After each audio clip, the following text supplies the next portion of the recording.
A vast majority of mob-related stories are replete with acts of deception and treachery. Most viewers by now are familiar with stories about betrayals in every sense of the word, and it's common to associate the word loyalty with the mafia. But beneath the facade lies the true nature. I recently spoke about Joe Messino, who in my opinion is up there with the top people in the treachery department. He essentially killed his way to the boss position by eliminating anyone he felt stood in his way. One other person that I feel is equally as treacherous is John "Jackie" DeRoss, a Brooklyn-raised guy who is related to the Persicos and supposedly, or better yet ironically, also related to Vic Orena. DeRoss goes back with Carmine Persico to the Profaci and Joe Colombo eras. And when Persico became the official Colombo boss by the early 1970s, he eventually placed DeRoss in a captain's position. And DeRoss immersed himself into the Colombo rackets throughout the 1970s. And as the 80s rolled around, he was elected to be vice president of Local 100 of the Hotel and Restaurant Employees International Union. He also held a position at Local 6A, the Concrete Laborers International that the Colombo family controlled. Back then, all of the families had their people in key positions in order to control certain unions. For instance, as the Colombos always had 6A, the Lucchese's had Local 20, another cement and concrete laborers union. When you hear the expression, the mob controlled New York, they mainly were able to accomplish this through those very unions.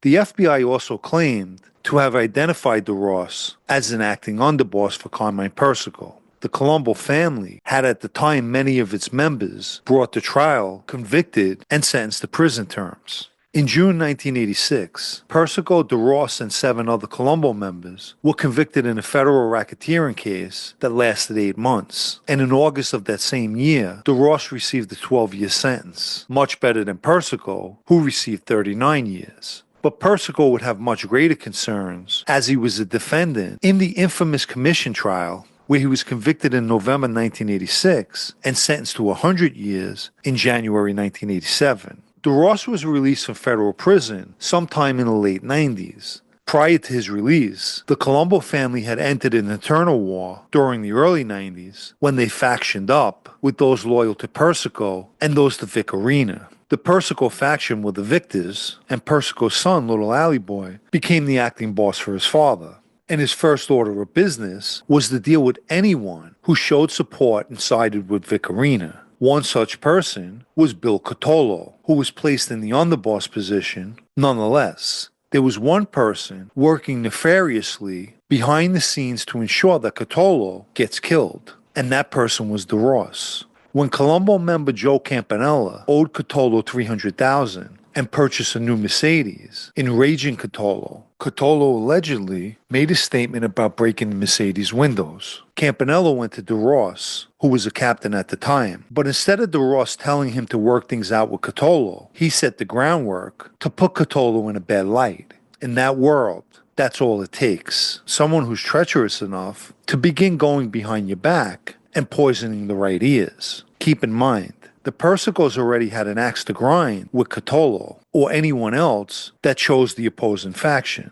The power was back in their control, and the lives of its members were literally in their hands. So DeRoss responds to Campanella by asking him, how would you feel about killing Cutolo? And Campanella gave him the right answer, and one that would be expected. He was upset, but didn't want to kill him. Campanella was complaining, and DeRoss took it as an opportunity to eliminate Cutolo. In addition, another member of Cutolo's crew, John Floridia, was accused of skimming, so Cutolo taxed him $50,000 and another $25,000. But when Floridia didn't pay the $25,000, Cutolo had him assaulted. Floridia complained to Colombo associate John Sabone, who in turn took him to Colombo member Vincent Chicky DiMartino, and after listening to Floridia's complaint, DiMartino's response was, this guy's not going to be around much longer. I'm going to call Jackie, meaning DeRoss, and you're going to meet with him and tell him exactly what happened. And Floridia did meet with DeRoss, who told him not to worry about it and that things were going to change. Notice who DiMartino mentioned that Floridia would speak to, and that was DeRoss. Why? Because DeRoss obviously had been bad-mouthing Cutolo, essentially speaking negatively while spreading one-sided stories in hopes of damaging his reputation. which, by the way, I've never met one person who had a bad word to say about Cutolo. He was considered a man's man and highly respected. It's always been the Colombo's intention that Cutolo was trying to make a move to take over the family. Then why place him in an underboss or acting underboss position? They knew he sided with Arena. They even took him down from his captain position following the war. So why then put him in any type of position of power? The answer is they recognize his leadership capabilities. We know that the order to kill Cutolo was passed to Captain Tommy Shaccioli, who then told Dino Calabro that he just met with Pooch and Betty Boop, code names for Little Alley Boy and DeRoss. And again in code, Gioli made Calabro understand that the order was given to kill Cutolo.